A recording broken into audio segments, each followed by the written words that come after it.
Welcome to the Scandinavian Mind podcast, our weekly show about how technology is changing the creative industries. Today on the program, we hear from leading voices at Fashion X, the alternative fashion week of sorts run by the Swedish Fashion Council, held in Stockholm this week. We will hear from Chloé Mukai, Senior Program Officer at the Ethical Fashion Initiative.Angeline Elfström, Business Development Manager at Oncemore, and Isobel Farmiloe, Group Strategy Director at Dazed. We're going to talk about the need for global standard in sustainability reporting, new business models in the fashion industry, how to recycle textiles, and the importance of youth culture. We'll also give our highlights and impressions from the week. My name is Konrad Olsson, Editor-in-Chief and founder of Scandinavian Mind, and I'm here with my dear colleagues, our senior editor, Johan Magnusson, and premiering on the podcast, our lovely writer and intern, Aylin Franzon. Welcome, Aylin. Thank you. Welcome. So we've actually, the three of us, been around on various different events this week, and we kind of shared responsibility of getting impressions and speaking to various people on the Fashion X circuit. But maybe we should start by kind of trying to explain what this is a little bit. I described it as a kind of an alternative fashion week, and that's how they framed it when they launched this last year when they did first edition, also in dark and gloomy November. Johan, what have been your impressions for this week, and can we call it a fashion week, do you think? I would compare it to maybe Oslo Runway, which also is an annual event, so once a year, just like Fashion X. And I think it's a modern way of doing a fashion week. And like one of the most common questions I get when I travel around the Nordics is, what happened to the Stockholm Fashion Week? So now we can finally have an answer. And it's just in line with the organizer, Swedish Fashion Council's ambition to transform the industry and show how Sweden can be at the forefront when it comes to innovation, sustainability and such within fashion, which of course is not a sustainable industry. But it's undergoing a huge transformation, and Fashion X can serve as a good example of that mentioned transformation, I would say. For sure. I know we share many of the topics and kind of point of views with the Swedish Fashion Council. And Jenny Rosén, the CEO of the Fashion Council, famously cancelled the Stockholm Fashion Week a few years back, and it kind of resurrected. There's a kind of a complicated situation with different organizations in Sweden. We're not going to go into that, and I think subsequently Copenhagen really took the lead in terms of hosting a traditional fashion week with shows, etc. But Aylin, I'm curious, you've been around at a few events, also seen a couple of shows. What have been your impressions from this week? There's been a lot of insights and a lot of, for example, at the Fashion X talk in presentation with Dazed. I mean, there were a lot of insights shared and a lot of knowledge from people within the industry, and it was very rewarding taking part in that and really seeing different perspectives from these people. And we're going to hear more about that at the end of the show. I think your conversation with Isobel from Dazed is a little bit of a longer interview we're going to do at the end of the show. But I feel like, to your point, I feel like that's what they want to do with this week, kind of share insights. There's a lot of talks happening during the week. I participated in a roundtable session on Tuesday at the Polestar showroom. Polestar is, of course, one of the sponsors. There are Polestar 2 cars driving around all around the city, branded with Fashion X and Swedish Fashion Council. And I had the chance to sit in and listen to a few leading voices Of course, we had Achim Berg, the representative from the senior partner at McKinsey, responsible for the State of Fashion report that they've been doing with the Business of Fashion magazine or newspaper for the past, I think, 6 or 7 years. They're releasing that report, I think, in a couple of weeks. It gave a little bit of a highlight talking about kind of the mood of the industry. Obviously, there's a kind of huge economic downturn that everyone is worried about.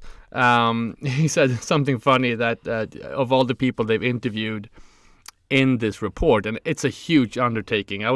That's actually one of the things that I took away. I spoke to Achim before the talk, and he said they had there's 4 or 5 McKinsey consultants working full time on this report for 4 months. And he estimated they spent, I'm not going to say the number maybe, but huge amounts of money on this report. But that's also because fashion represents a huge business for McKinsey. But he told me that, or he said in the roundtable, that about a third of the people they interviewed were positive generally about the industry going forward. About a third was negative, and about a third wasn't really sure, which he concluded tells us that no one really knows what's going to happen. And I think that's kind of the state we're in right now. The uncertain state. No, man, for sure. And what I took away also, I thought it was interesting. They had representatives from Ericsson there talking about how the kind of upcoming 5G network can play a role. I know Ericsson has been eyeballing fashion industry for a few years. Obviously, they're looking for different projects and content that they can fill the new 5G network, and that's something definitely I think we should look into and cover.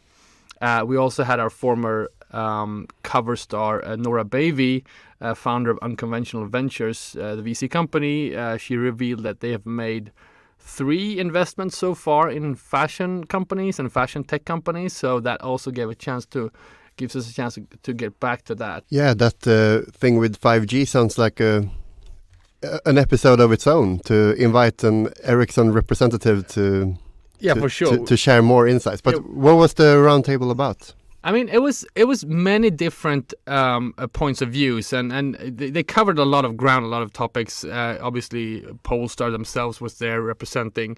We also had Susan Huria Lindberg, the founder of The Social Few, and the analytics company Perspectivo present. I think Susan has always great perspective. She's a mathematician. She looks at the industry from a really kind of data perspective, and obviously their kind of angle for a couple of years now has been to look at the need for diversity and other voices. So if you compare the Swedish population, which is, I think it's around 25% of the population that is either born in another country or has parents from another country. And she estimated that at least 40% of the population are not considered from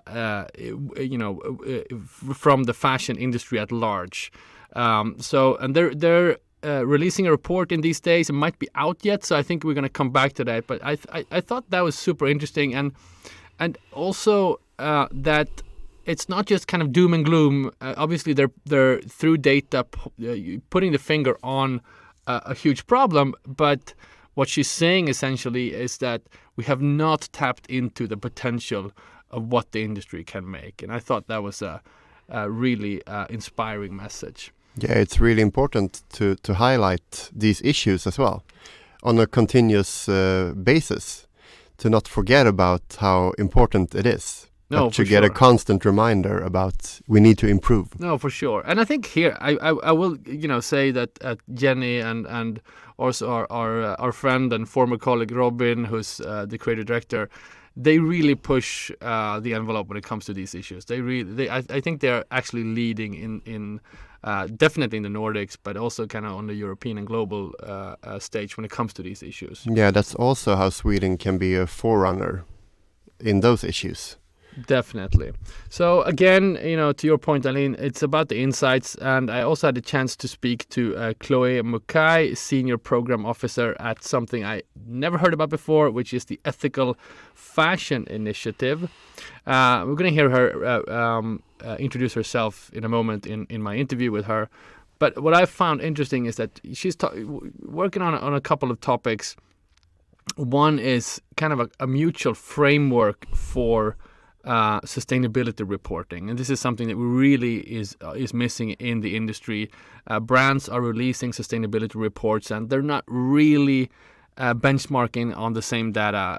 They're not really reporting on this in the similar fashion, so it makes it hard to compare. It makes it hard to see how different brands are faring when it comes to sustainability. So she really underscores that point, and she also talked a lot about the need for, which is I think the hardest part, which is finding new business models in fashion, get away from the linear, finding the circular.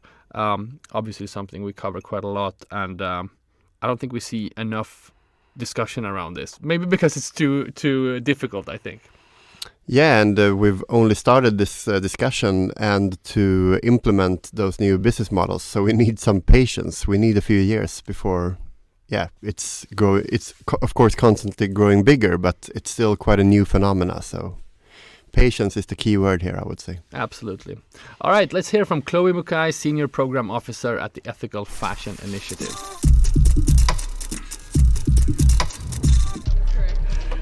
So welcome to Stockholm, and talk about why you are here. Hi, yes, I was invited to speak as part of this discussion group organized by the Swedish Fashion Council on the main challenges of the fashion industry today and the future of fashion in terms of sustainability. Right, and talk about the organization you represent and the work that you do. Sure, so I work for an initiative called the Ethical Fashion Initiative, and it's part of the International Trade Center, a joint organization of the United Nations and the World Trade Organization. And in a nutshell, we do three things. Firstly, we set up supply chains, so we set up production hubs that enable artisan producers to work for international brands all over the world. We work with Vivienne Westwood, we work with Armani, we work with several other brands. We also run an accelerator for emerging designers, mainly in Africa, to enable them to be part of the sustainability movement. And thirdly, we have developed an ESG due diligence, performance management, and corporate sustainability reporting framework that we developed with Camera della Moda Italiana, the Italian Federation of Fashion Brands, to enable brands, retailers, and producers to implement an ESG framework in their businesses. Right. You talked on the talk here about the need for new standards when it comes to reporting, sustainability reporting. What do you think needs to happen there? Sure. I think right now we're seeing that, of course, companies are doing corporate sustainability reporting, but in very different ways and not always reporting on the same subjects or with the same rates or with the same targets. And so there's this inconsistency which makes it impossible to compare two corporate sustainability reports. And so I think one of the big changes that we need to see is to have a more holistic and more complete way of doing sustainability reporting with clear targets, clear measurements throughout the industry. Right. And you mentioned also the need for new business models. I think this is a huge topic, make it more circular, etc. Do you have any concrete examples of this that you think are good kind of case studies for new business models for fashion? Sure. I think what we're seeing now is that the younger generations don't want to buy as much. They're very interested in what they're buying. They're very interested to know the story behind the products. They're also really very engaged in activism. So businesses need to think about that and think about how to generate growth while changing their business models. So it's not only about selling, pushing for products, but also creating experiences and engaging with their consumers in a different manner, in a less linear and more circular way. So that's what I think. And I think some of the designers that we had here tonight were talking about that. They were talking about how closely they're looking at what is happening on social media and how they want to be, where the content is. Not only to create, a pair of jeans and sell it, but also to engage with their customers and have this relationship with them. What's your experience working with the Nordics or Sweden specifically around some of these topics, and how do you think we're faring here? So sorry, I to be really frank, I'm not very. I don't have a big know-how on the Swedish fashion industry, but I think there's many new brands, and how I see it is that sustainability is already embedded in the society here in Sweden, not only in fashion but also in other industries. And I think the Nordic countries, we know, have been much more advanced than many other countries in terms of gender equality, inclusivity, and sustainability. So I think this is a very good, let's say, foundation to drive for this change, and in a way it will be easier for these brands to progress in the right direction than big corporations that have to change really their entire structure. In Europe, there's a lot of talk now about new legislation coming out of the EU. There needs to be new standards for reporting, transparency, greenwashing, a lot of things happening. I feel like you have a much more global perspective on the work that you do. Can you say anything about the need for kind of global standards? You can take your pick if it's reporting, or you mentioned supply chains as well. Yeah, I think there definitely needs to be more transparency around supply chains, and I think in the past a lot of companies and brands were hiding behind the fact that they didn't have a visibility on their entire supply chain, and this is what this directive now is going to change, because we will need to know what the entire supply chain looks like and report on these issues. So I think also in our increasingly global and communicating world, this has also forced this movement, because we now, we've all seen images of Rana Plaza, and we can all, anyone can pick up their phone and share on that. So that is rather positive. And, this movement of sustainability, I think, is being pushed in two directions. One, with consumers who are changing their behavior and asking more questions and wanting a different kind of experience from fashion, and with legislations and standards that are being implemented, which is also, pushing the industry to change how they were doing business until now. Chloé Mukai from the Ethical Fashion Initiative, thank you so much. Thank you so much. It was a pleasure to talk to you. All right, Johan, you managed to sneak into the lunch hosted by our friends at Oncemore.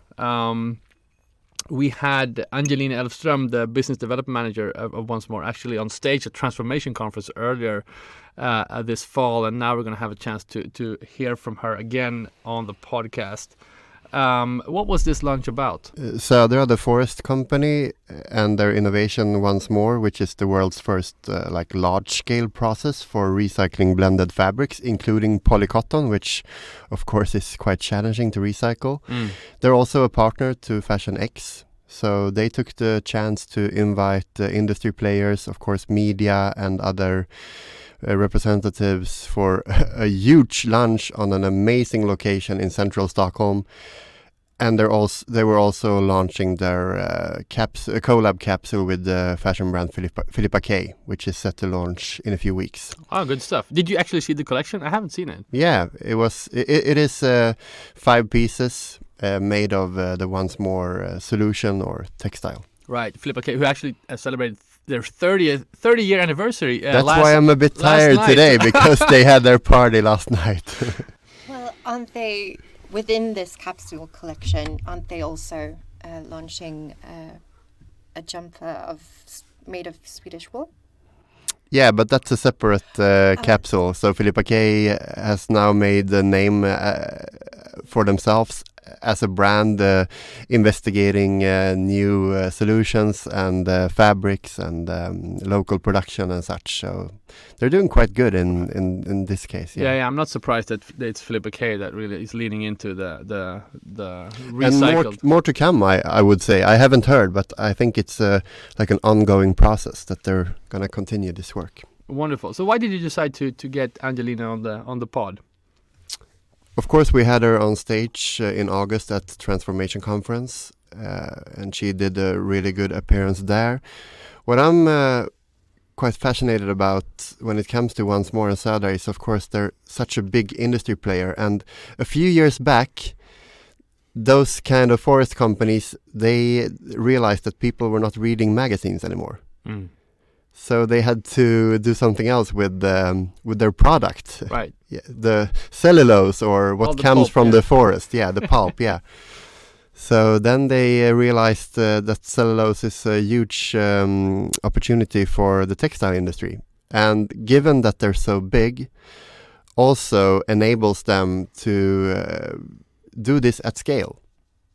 Because, of course, similar solutions can remain as a startup or as a good idea, while this solution is from a multi-billion-dollar company, I would assume. I don't know their turnover, but it's a huge company. They have 52,000 members, forest owners in the south of Sweden, and that enables them to scale such a solution on a global basis. Yeah, good stuff. I was actually seated next to Angelina at the opening dinner. Just to humble brag, I was invited to the opening dinner. Maybe not everyone was there. I don't know. But I had a chance to speak to her. And I was also fascinated by the fact that they are actually a member organization, or like they're member run, kind of like a co-op.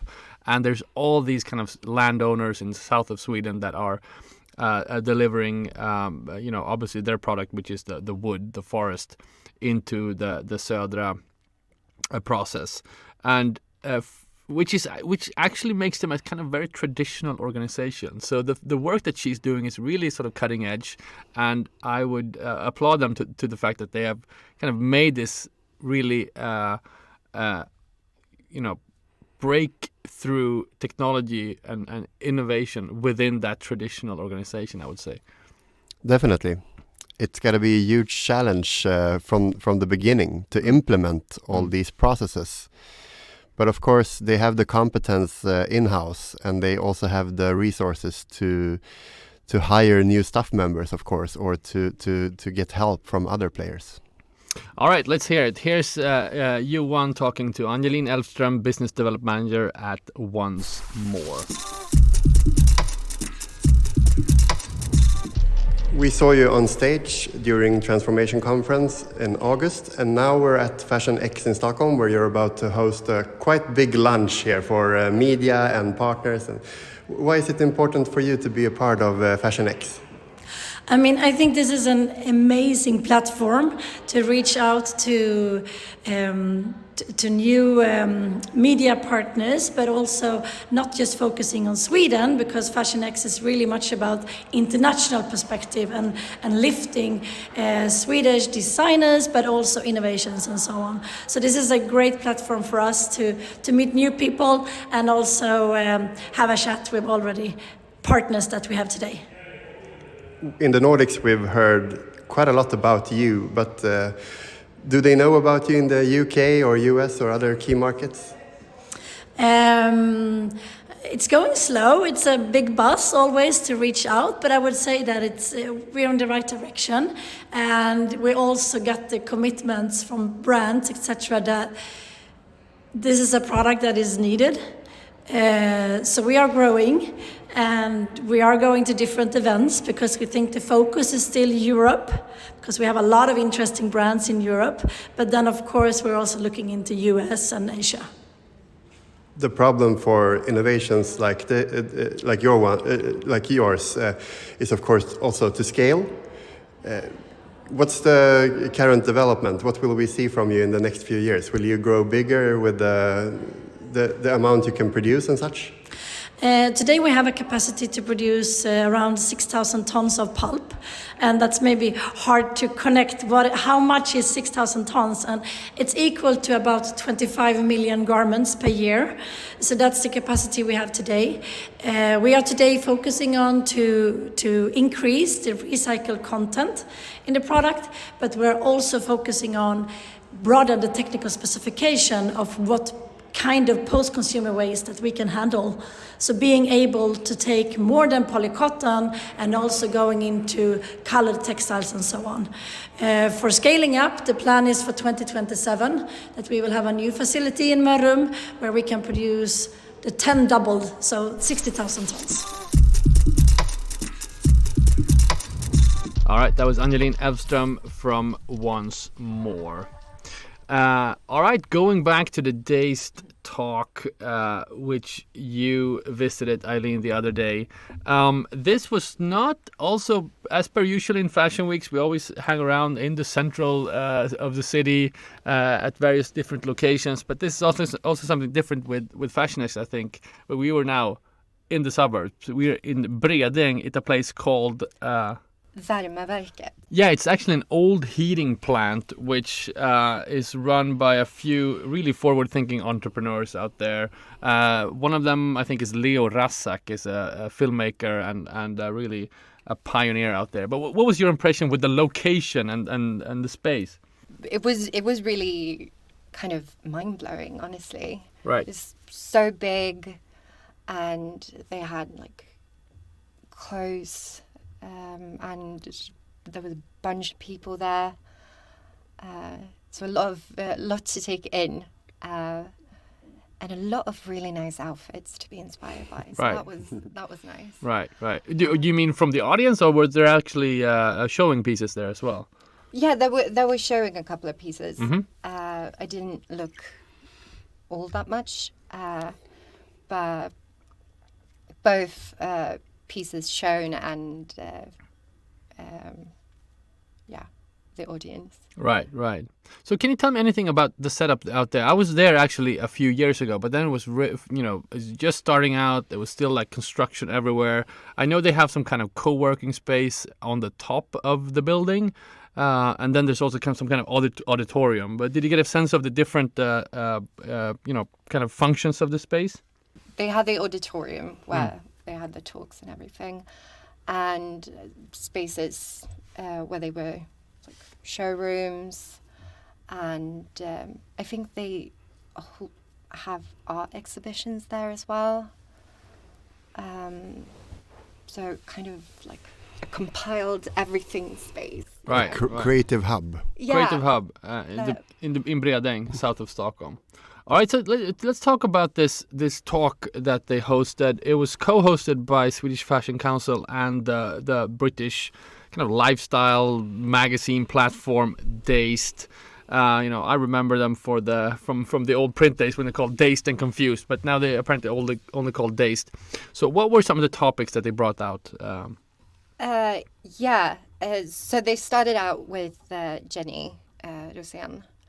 And she was talking about the Fashion Council's report. So she discussed a bit of like the issues within the fashion industry and the Swedish fashion industry in particular, and matters such as like inclusivity and diversity, and where that could be improved. For example, like the amount of leader positions that were held by women, right, were like I think 36% or something, whilst there being a major percentage of women in the industry. So that was kind of a discrepancy there. All right, so why did you decide to interview Isobel, and what were some of the takeaways from what we're going to hear?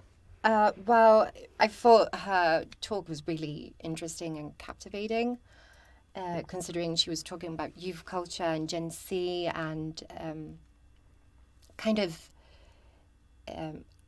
how they are such a strong consumer group and how they hold so much power over brands whilst not really realizing how much power they have. And how they are, characterized by so many dichotomies of self. Like, it's a consumer group that is very anti-capitalist, but also overconsume. Have a very strong need for community through social media and such, but also extremely individualistic. So they're contrasting, and I thought that was just very interesting to listen to, because myself, I'm just at the bridge between a millennial and Gen Z, and I guess I'm just that powerful, Made me realise that. It was, yeah. So I thought, couldn't find a better person to interview, you know? All right. Looking forward to hearing it. Here's now Aylin interviewing Isobel, Farmiloe Group Strategy Director at Dazed. You just took the stage here at Fashion X. What was the main topic discussed? So on the stage today, we were discussing kind of diversity within the fashion industry, but also emerging talent and how they can really get support because there's more pressure than ever before. And then I shared insights kind of expanding on that topic of the next generation and what they care about, what drives them, and what are some future trends within youth culture. What would you say are key things, key actions or initiatives in order to drive change forward within the fashion industry in all of these matters? Well, I think there's the fashion industry is incredible because it's so creative, but there's also a lot of kind of contradictions and pressures when it comes to the planet and the climate crisis and this idea of newness, which seems to be kind of, you know, fast fashion is increasing. What's promising is young people's move to second-hand fashion and wanting to kind of buy vintage, and a lot of them buying off second-hand apps, Depop, Vinted. However, we're also seeing a lot of these big brands launch resale, and I worry that that's also fueling another kind of consumption of newness. So I think it's amazing, it's positive, but that's also a watch out for the future, is how I guess overall you can change this like mindset around newness and consumption. It's just a challenge because I think sustainability and capitalism are at complete kind of odds. So the fashion industry is trying to navigate that. My advice to brands would be focus on less and better. You know, that doesn't maybe apply so well to a Zara and H&M, but I think they need to work together because it's really hard in the economic climate for one brand to make the big change because it's going to have an effect on their bottom line. But I won't go into I've done a lot of research on sustainability in fashion, but it's tricky. I think when it comes to young people, you should really be trying to recruit and bring them into the brand and collaborate, because they have really amazing, fresh perspectives. They're super savvy and smart, and the industry you know, we don't want it to become really more elitist. I think we were really, in the last couple of years, onto this more decentralized world. We were opening up the landscape for young people to come in to really instigate change at big brands, and I worry that next year actually it might go the other way. So I really think for these big brands, definitely keep investing in your accelerator programs. Nike have an amazing one where you're funding and supporting emerging talent and allowing them to like collaborate, to have a voice in your company, take risks, be open. And also, yeah, I think Nike are great because they have scouts all over the world. They also have like a council of young people that inform their business at high level. It's quite an easy win, and I just think more brands should be doing this. They need to be connected to young people and their audiences, not just from a data point of view, but also from like an action collaboration. Ganni are another one that I think the Ganni Lab is doing amazing things in terms of how they collaborate, who they're collaborating with. They don't need to be like well-known names, and that reflects the research. Young people trust their peers. They don't need a big celebrity's shine has worn off, you know. So think about who's connected to your brand authentically in their community, in the way that they present themselves. Are they aligned to you? Do they connect to something that's true to your brand? Sorry, I couldn't speak all day. Yeah, maybe what's your view on Scandinavian fashion then? Oh, well, I might be biased, but I love Scandinavian fashion. I think it's having for a while it's been having a moment in terms of its progressiveness, and I think maybe also the style, particularly in Sweden, speaks to a sentiment of the times, because a lot of youth culture is very much in like quite a dystopian era, and I feel like Scandinavian style is quite that vibe. It's very, I mean, there's a lot of diversity, but there's a lot of creativity in Sweden, and I think it's amazing to see that through the emerging designers, and that a platform like Swedish Fashion Council exists, and they're able to break some rules and do something different. So yeah, Scandinavia is big, so I guess it differs in different countries. From Copenhagen to Stockholm, it's a very different vibe, but I think there's a lot of creativity and openness and funding to allow for like new ideas and new talent, which is why we're seeing more names, more brands. I mean, in London, there's a huge love for brands like 80s Our Legacy. They've made big headway, and I think they're very progressive, and I think they're very future facing. So I look to Scandinavia for the future, really, in a lot of ways. London is also, there's amazing stuff happening in London, but it's different. And I won't go into the whole Brexit thing, but I'm sad about that. I hope that doesn't put more divides between, like, just more like mental divides between the countries. But I'm glad Scandinavia are kind of almost combining minds and like allowing this space for new talent. So I guess to close things off, any other insights or observation? About the fashion industry? Yeah, maybe a trend forecast. Well, I think it's interesting what's happening in luxury, because in recessions and hard financial times, luxury usually does pretty well, and I think it's interesting to see kind of this more quiet luxury, this really elevated. We're seeing price points rise. I mean, look at Phoebe Philo's collection. I think we'll see more of that, and more kind of disparity between fast fashion and luxury fashion.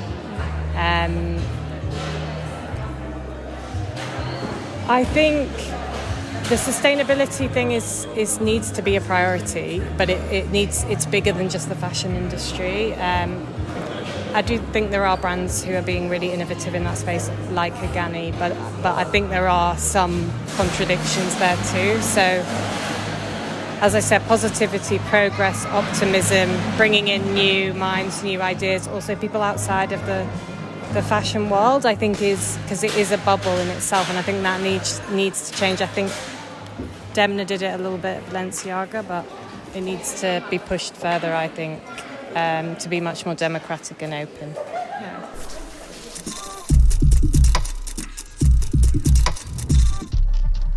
All right, that was Isobel Farmiloe at Dazed during Fashion X run by the Swedish Fashion Council. All right, guys, thank you so much for contributing to this week, and thank you, Aylin, for coming on the show. Hopefully we'll catch you once more before you leave us at the end of this year. Oh, you better believe it. Good stuff. So, all right, before we go, I just want to mention Beauty Innovation Talks. It's our second edition of Beauty Innovation Talks taking place here in Stockholm. Next edition happening on the 22nd of November, in less than 2 weeks, here at our headquarters at Grev Turegatan 30. Johan, we're going to talk about microbiome this time. Yeah. What is that? Science-backed beauty. You need to attend to learn more about it, but it's of course two huge mega trends. Mm-hmm. They've been around for a few years, so it's not brand new, but it's implemented by more and more brands, and it's also, as with so many other trends, driven by indie brands, and they're pushing the bigger industry players to act and to implement science-backed beauty in their communication and in their range. Great stuff. So as always, lots of insights, great speakers. If you want to learn more, sign up to our Insights newsletter, Beauty Innovation. Visit scandinavianmind.com/beauty innovation. Of course, sign up to our regular newsletter. Visit scandinavianmind.com/newsletter. You'll get all the invites there, and we're happy to be doing this with our partner Kind2Biome. All right, thank you so much. Until next time, goodbye. Bye. Goodbye.